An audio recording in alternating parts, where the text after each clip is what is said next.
Hello guys, in today's video I'm going to show you how to transfer your Toncoin from Telegram wallet to Tonkeeper wallet.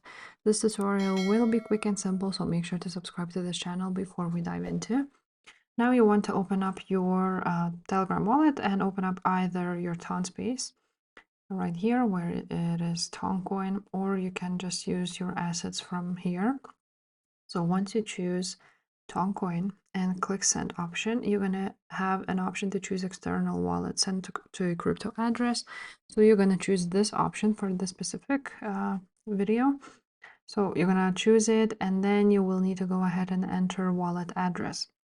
So you go ahead to your Tonkeeper wallet, and you're gonna choose Toncoin and click receive option.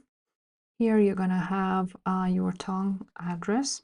So you are gonna copy this withdrawal address, go back to Telegram, and you're gonna enter your address of Tonkeeper here, and then you're gonna click send option, and your Toncoin will be on your Tonkeeper wallet after that.